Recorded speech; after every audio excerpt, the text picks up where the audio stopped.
আমাদের দেশের এবং আমাদের রাজ্যের বর্তমান শাসক দল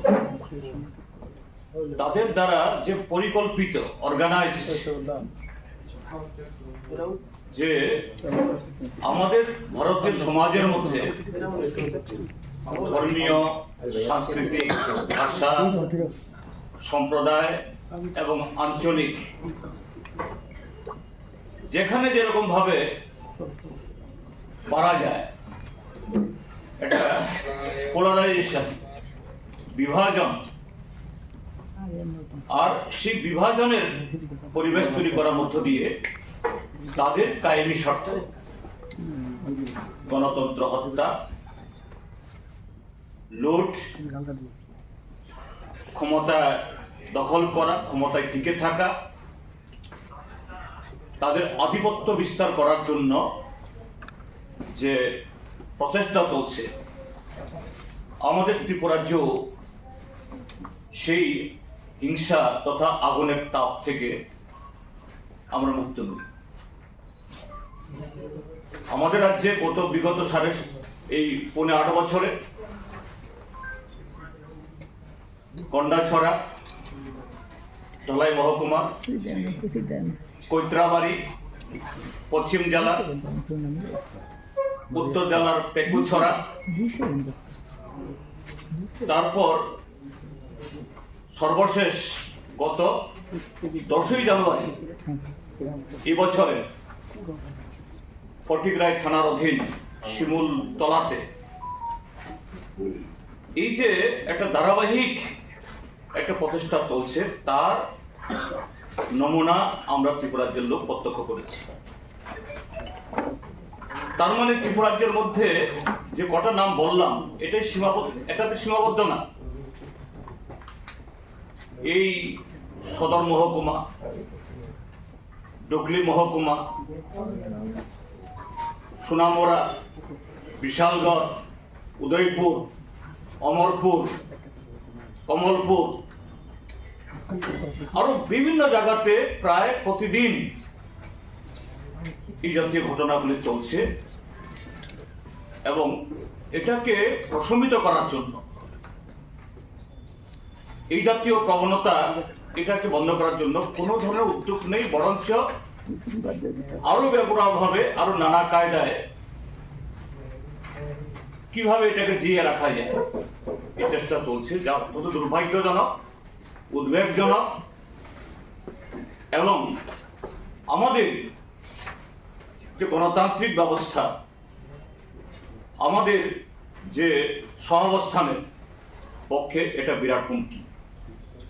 আমি সেরকম একটা ঘটনা যেটা আপনারা সকলেই জানেন এবং এগুলো আপনাদের এই মাধ্যমে প্রচারিত হয়েছে, প্রিন্ট এবং ইলেকট্রনিক, সোশ্যাল মিডিয়া সমস্ত মাধ্যমে, এই ঘটনা যে এই শিমুলতলা গত 10 তারিখে সকাল 8টা নাগাদ সেখানে প্রতি বছরই একটা ভৈরব মেলা নামে একটা মেলা হয়।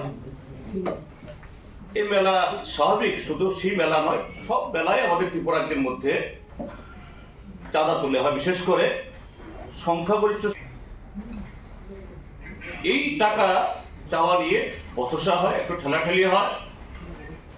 আমি আবারও বলছি, চাঁদা চাওয়াটা অপরাধ না, আর এরকম চাঁদা নিয়ে ধর কষাকষি হয়েই থাকে, হয়েই। কিন্তু এই ঘটনাকে কেন্দ্র করে মুহূর্তের মধ্যে এটা সেখানে একটা দাবানলের মতো জ্বলে উঠল। বাইরের থেকে শত শত লোক নিয়ে এসে সেখানে 15টা পরিবারের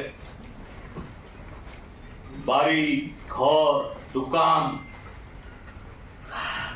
টিপার ট্রাক, 4 হুইলার, 3 হুইলার, খেরের চিন, মসজিদ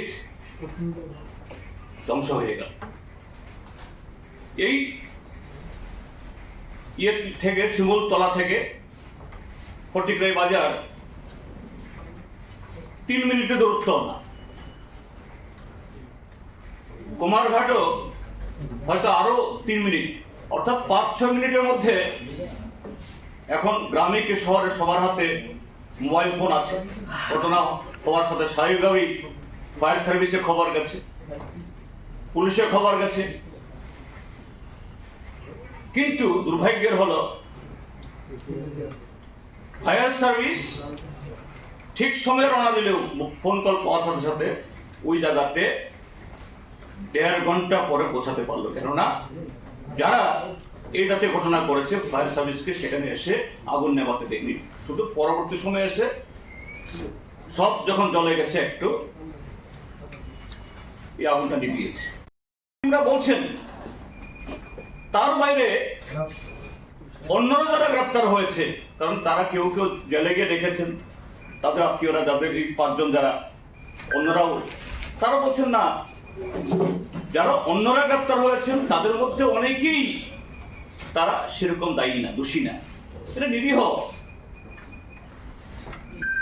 কিন্তু নিরীহদের ধরেছে, আসল কালপ্রিট বুক ফুলিয়ে ঘুরছে, মাঝে মধ্যে এসে এই শিমুলতলাতে এসে আবার উস্কানি দিয়ে যাচ্ছে, এদেরকে ধরা হচ্ছে না। এটাই হলো আমাদের সবচেয়ে বেশি উদ্বেগের বিষয়। We are most concern for that. তারপর আমি জিজ্ঞেস করেছি তাদেরকে যে এখানে তো এই বিধানসভা কেন্দ্র আমাদের ত্রিপুরা রাজ্যের একজন জাতীয় মন্ত্রীর বিধানসভা কেন্দ্র,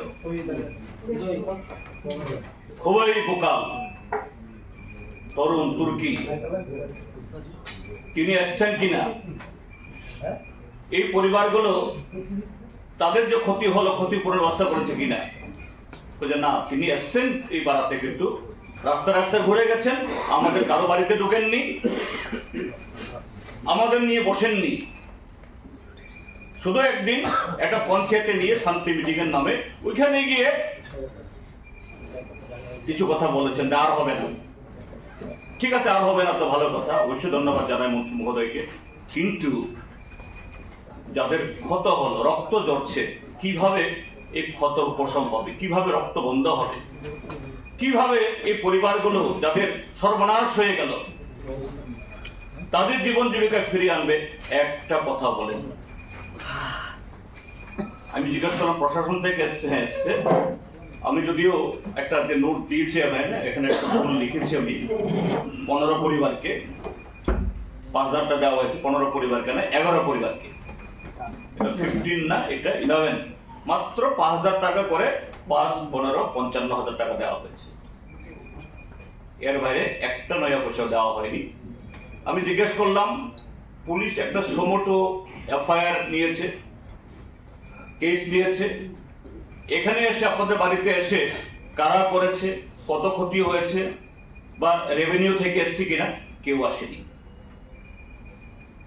হ্যাঁ, একটা শ্মশানের শান্তি বিরাজ করছে, সেদিনের পর আর আগুন জ্বলেনি, উস্কানি হলো।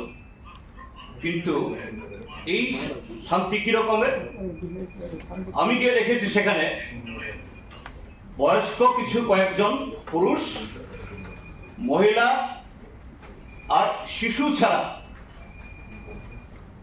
সেখানে অল্প বয়সী কোন যুবক বা এই যারা কর্মক্ষম এরকম কোন পুরুষ নেই। 43টা পরিবার, প্রায় 130 থেকে 40 বা 50 জন হবে।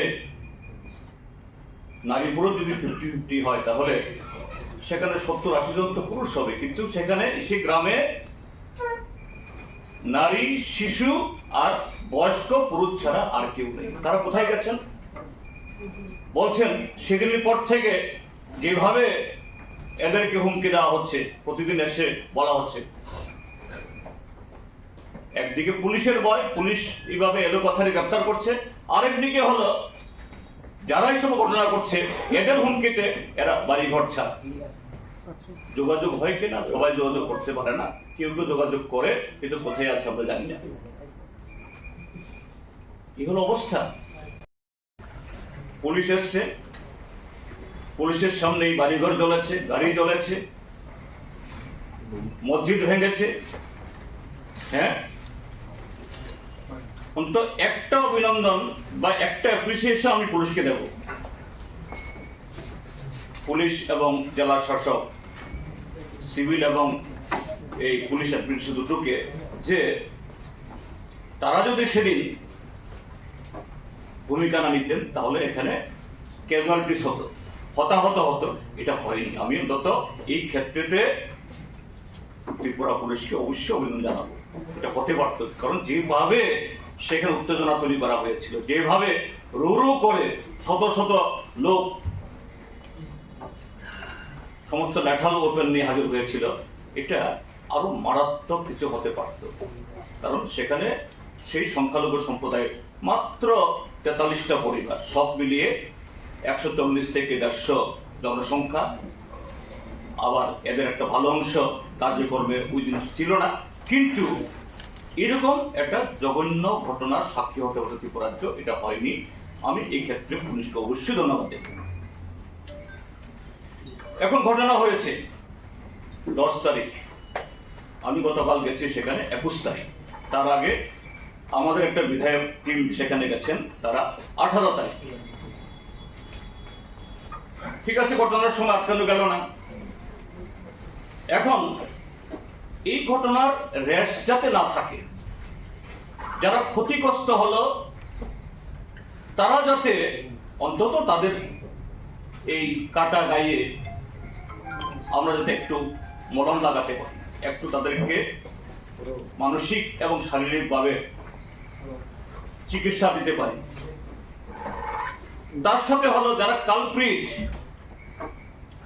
আমি কিন্তু এই জায়গাতে যারা সেদিন হয়তোবা কেউ কেউ জীবনে প্রথমবার এরকম অন্যের বাড়িতে আগুন জ্বালিয়েছে, বাড়িঘর ভেঙেছে, লুট করেছে, আমি তাদেরকে কালপ্রিট বলছি না। আইনের ভাষায় হয়তো তারা কালপ্রিট, কিন্তু মূল কালপ্রিট কারা? মূল কালপ্রিট হলো ঠান্ডা ঘরে বসে সুপুরুষ চেহারায় একেবারে দুর্দস্তর পোশাক পরে যারা প্রতিনিয়ত এই হিংসার চাষ করে যাচ্ছে, তাতাচ্ছে নিরীহ নিরপরাধ অল্প বয়সী ছেলে মেয়েদের মগজকে ধুলাই করে এই পরিবেশ তৈরি করছে। কেননা এটা একটা চাঁদা নিয়ে, ঠিক আছে, আমি তর্কের খাতিরে বললাম যে মুসাফির আলীর এদেরকে একজন ধাক্কা দিয়েছে, থাপ্পড় দিয়েছে, এটা তো ওই জায়গার মধ্যে সীমাবদ্ধ থাকার কথা। কিন্তু এই ঘটনায় মসজিদ পুড়বে, বাড়ি পুড়বে, গাড়ি জ্বলবে, অটো জ্বলবে, দোকান লুট হবে, কেন হলো?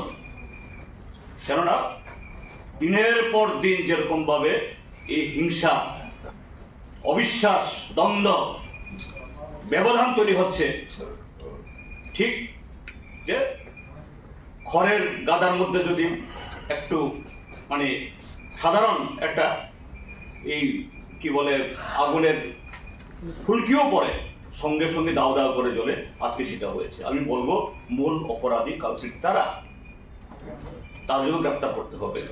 কিন্তু এখানে শুনেছি যারা ভিকটিম তাদের কাছ থেকে 13-14 জন নাকি গ্রেপ্তার হয়েছেন, কিন্তু দুর্ভাগ্য এই 13-14 জনের মধ্যে প্রায় 5 জন তারা যাদের বাড়ি জ্বলেছে, জীবিকা নষ্ট হয়েছে, তারা, তার মধ্যে একজন মাধ্যমিক না 12 পরীক্ষার্থী যুবক আছে, নাবালক যুবক, তাকে ধরে নিয়ে গেছে। যদিও এটাও এর সাথে ইন্টাররিলেটেড। কদিন আগে বিজেপির সভাপতি মাননীয় সাংসদ রাজীব ভট্টাচার্য মহোদয় খোয়াই গেছেন, কি জানি একটা স্মরণ সভা না কি জানি, আমি কেরালায় ছিলাম, ওনার বক্তব্য শুনেছি। নাম ধরে বলছেন আমাদের সেখানকার 3 বারে নির্বাচিত বিধায়ক নির্মল বিশ্বাসের নাম ধরে, বা নির্মল বিশ্বাসকে ইঙ্গিত করে ঘর থেকে বেরোতে দেওয়া হবে না। কোন ধরনের ভাষা এগুলো? একজন মাননীয় সাংসদ, আমি বিজেপির সভাপতি বাদ দিলাম, বিজেপি করলেই মনে হয় ত্রিপুরাজ্যের মধ্যে যা কিছু বলা যায়, ডিজি অফিসের সামনে বিরোধী দলের নেতার নাম ধরে চামড়া তুলে নেবার কথা বলে, তো তিনিও হয়তো বা সেই ইয়েতে বলেন। কিন্তু একজন সাংসদ, একজন বিধায়ককে ইঙ্গিত করে বলছেন ঘর থেকে বেরোতে দেওয়া হবে না। এই যে ত্রিপুরাজ্যের মধ্যে ঘৃণার চাষ, হিংসার চাষ কিভাবে হচ্ছে, আর এরা বলে গণতন্ত্র। যে দল এটা সভাপতি নির্বাচন করতে পারে না, ওই দিল্লি থেকে রিটার্নিং অফিসার, অবজারভার নিয়োগ করেন, পত্রিকাতে দাওস বিজ্ঞাপন দেন, বড় বড় কথা বলেন, যাদের দলের ভিতরে গণতন্ত্র নাই, যাদের জোটের মধ্যে গণতন্ত্র নাই। এক মন্ত্রী আর এক দলের নেতাকে পোল্ট্রির মোরগের মতো চামড়া ছোলা কথা বলেন, আর অন্য দল বলেন মন্ত্রিসভায় থেকে মুখ্যমন্ত্রী পুষ্পোত্তলিকা পুরাণ, মুখ্যমন্ত্রী হাই হাই বলেন। কাজে সেই দলের নেতা তারা কমিউনিস্ট পার্টিকে, সিপিআইএম কে তার গণতন্ত্র শেখান। আমি এর নিন্দা করি, এবং ভারতীয় জনতা পার্টির মধ্যেও যারা শান্তি চান, গণতন্ত্র চান, উন্নয়ন চান, তাদেরকে বলি না, ওই দল ছেড়ে বেরিয়ে আসার জন্য বলছি না, বলছি আপনাদের দলের মধ্যে এইভাবেই দলের ভাবমূর্তি, দলের স্লোগান এক, সবকা সাথ, সবকা বিকাশ, সবকা বিশ্বাস, দলের স্লোগান আত্মনির্ভর ভারত, কিন্তু কাজ হলো হিংসা, কাজ হলো লুট, অন্যায়, একে আড়াল করা। এর বিরুদ্ধে সোচ্চার হন, না হলে দলও থাকবে না আপনাদের, আর দেশও থাকবে না। এটা সবার দায়িত্ব। এই হলো আপনাদের কাছে আমার বিনম্র উপস্থাপন, যে এই চিঠি দেওয়ার পরও চিঠি দিয়ে আপনাদের কাছে দিলেই হয়তো খবরটা পেতেন, কিন্তু আমার মনে হয়েছে এটাকে বিশদে না বললে এটা একটা কোথাও গ্যাপ থেকে যাবে। কারণ একটা মাননীয় মুখ্যমন্ত্রী একটা ঘটনা যেখানে হয়েছে ভয়ঙ্কর ভাবে, সেখানে এক সপ্তাহের মধ্যে দুবার গেলেন, 10 দিনের মধ্যে, ওইখানে একটা মিনিট দেওয়ার সময় পেলেন না। কেমন নজরতে আমরা আছি, এত অসংবেদন মানে সংবেদনশীল একটা শাসক। তো প্রত্যেকটা নাগরিক আজকে সেখানে হয়েছে, আমরা এর প্রতিবাদ না করলে কালকে আমি আপনি কেউ রেহাই পাবো না, এর বিরুদ্ধে মুখ খুলতে হবে। তার এই আমার আবেদন। এত সংবেদনশীল, অমানবিক, ইনসেনসিটিভ কি করে হতে পারে একজন মানুষ, এটা আমার বোধগম্য হয় না। তো সেই জায়গায় যে দাবিগুলি করেছি, প্রথম এই প্রেক্ষিতে কেন দাবিগুলো করতে হলো, যে কোনো দাবি তুলতে গেলে পরে, সাজেশন দিতে গেলে পরে তার একটা প্রেক্ষিত থাকে, একটা এসআইটি, স্পেশাল ইনভেস্টিগেশন টিম। কেননা ওইখানকার ফটিক রায়ের যারা, আমি তাদেরকে আন্ডারমাইন করছি না, আমি তো একটা অ্যাপ্রিসিয়েশন করছি যে তারা বাঁচিয়েছে মানুষকে, কিন্তু তাদের দ্বারা তদন্ত হলে কিচ্ছু বের হবে না। রাজীব ভট্টাচার্যের ভাষা অনুযায়ী এটা ছোট্ট ঘটনা, ফিল্মস ইনসিডেন্ট হবে। 2, একটা ক্যাম্প, হ্যাঁ এখন পুলিশ যায়, মাঝে মধ্যে যায়, এবং আমি যাওয়ার গতকাল যে গেছি তার আগের দিনও নাকি সেখানে যে পুলিশ তাদের কিছু দুষ্কৃতী এসে উস্কানি দিচ্ছিল, তাদেরকে দৌড়াতে হয়েছে। আমি বলবো যতদিন না নর্মালসি রেস্টোর না হয়, এখানে একটা টেম্পোরারি পুলিশ পিকেট যেন বসানো হয়। তারপর সেই পাড়ার যুবক ছেলেরা, ইনকাম যারা করেন পুরুষ, এরা সবাই বিভিন্ন জায়গাতে আত্মীয় স্বজন বা কোথাও এখানে আসতে সাহস করছেন না।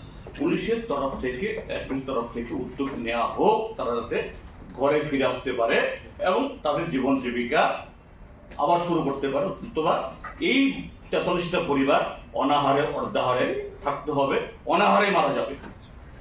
3 হলো, এখানে একটু ভুল হয়েছে, 16 হবে না, 15 হবে।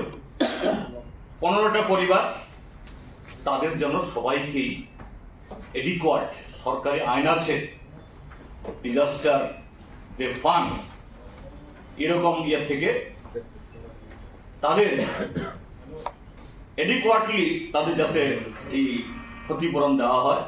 মাত্র 5,000 টাকা দিয়েছে এখন অবধি। এটা অত্যন্ত এই দুর্ভাগ্যজনক। চতুর্থ হলো, যে সমস্ত পরিবারের টিপার ট্রাক, 4 হুইলার, 3 হুইলার, তারপরে 2টো পাওয়ার টিলার, চাষের মরশুম, চাষের জন্য এখন পাওয়ার টিলার সব আগুনে পড়ে ধ্বংস করে দিয়েছে। আমি বলছি না যে না এর দাম সব মিটিয়ে দিতে হবে, না, অন্তত তারা যাতে দীর্ঘমেয়াদী সব লোন পেতে পারে, সরকার যদি সেরকম ভাবে ফাইন্যান্সিয়াল ইনস্টিটিউট কাছে বলে তাহলে এটা অবশ্যই সম্ভব, এবং তারা যাতে তাদের অর্থনীতি আবার শুরু করতে পারে।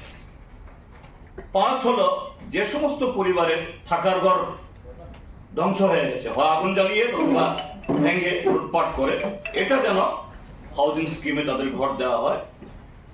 6 হলো, যে 5 জন ক্ষতিগ্রস্ত পরিবারের লোক কি করে অপরাধী হতে পারে।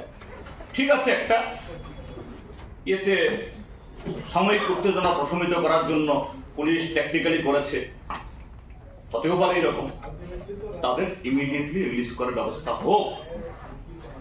আর সার্বিকভাবে সরকার এই জাতীয় ঘটনার পুনরাবৃত্তি, কারণ আমরা দেখেছি একটার পর একটা ঘটনা হচ্ছে, কন্ডাছড়া, কৈত্রাবাড়ি, পেকুরছড়া, তারপরে রোয়া, এখন এই এর আগে হয়েছে এই উদয়পুরের এরকম একটা মুসলিম গ্রাম কিল্লা বিধানসভা এলাকাতে, এখন সর্বশেষ এই শিমুলতলা।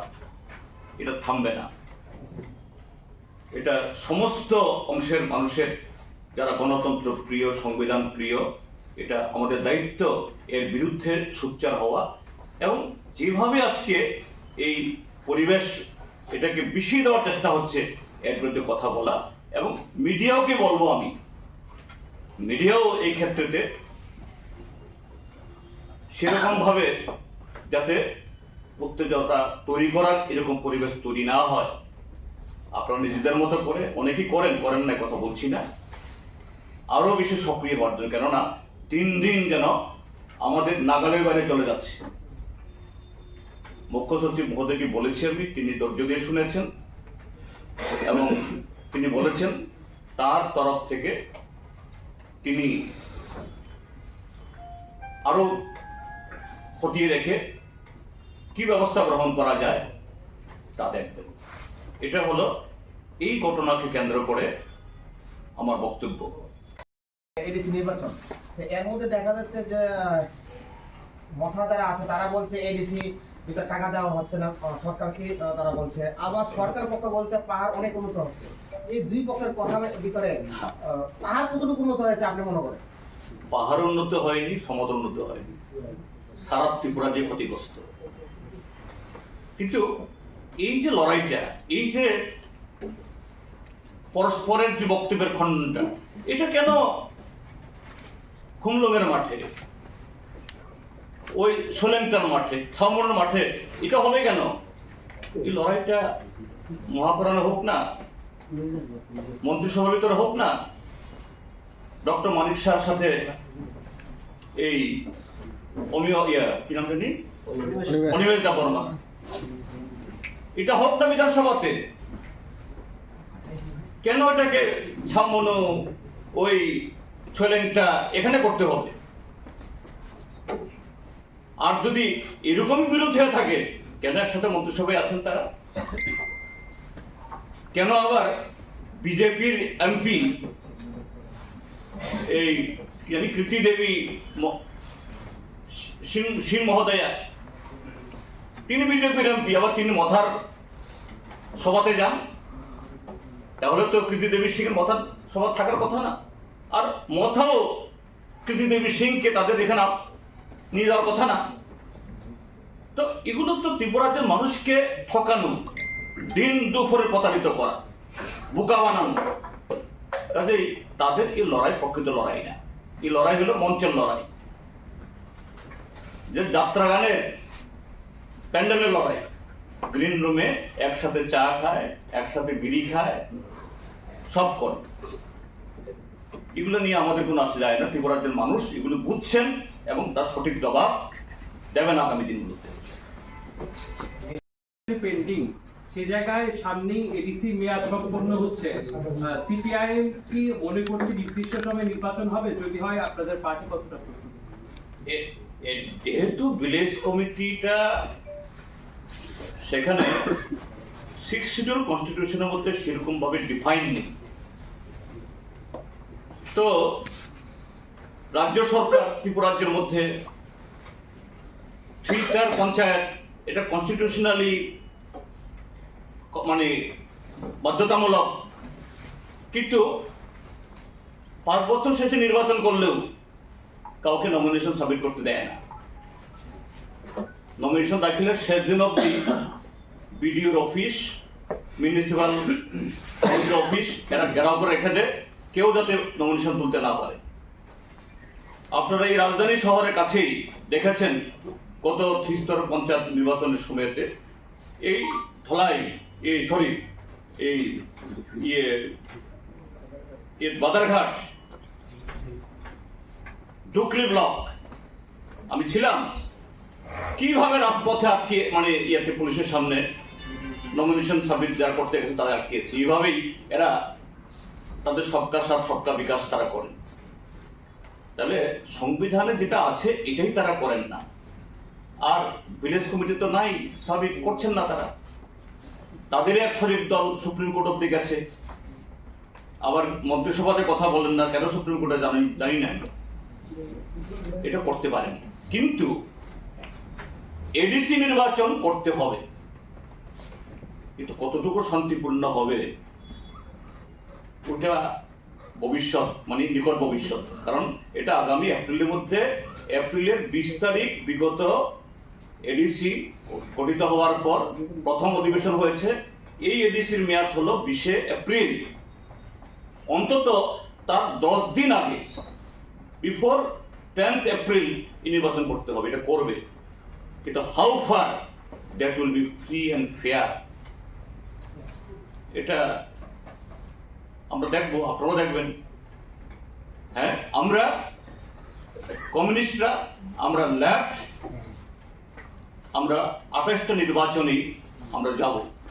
কারণ এই নির্বাচন মানে হলো এটা একটা রাজনৈতিক মঞ্চ, আমাদের দেশে রাজ্যে কি হচ্ছে এই কথাটা তুলে ধরার একটা মস্ত বড় সুযোগ, এবং আমাদের সমস্ত শক্তি নিয়ে আমরা লড়াই করব।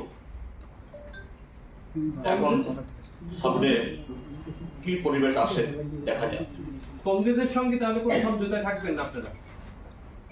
কংগ্রেসের সাথে তো আমাদের মানে কোনো সময়েতেই একদম সব কটা নির্বাচনেই আমাদের অ্যাডজাস্টমেন্ট করতে হবে, পার্মানেন্ট একদম লিখিত কোন তৈরি হয়নি। দ্যাট সমঝোতা, that adjustment was for 2023 assembly election, পরবর্তী লোকসভা ইলেকশন। এটা ইলেকশন ভিত্তিক, কাজে এরকম আগেও কোনো সিদ্ধান্ত ছিল না, ভবিষ্যতে এরকম কোনো সিদ্ধান্ত হবে না। এটা time to time as situation কম্পেলাস।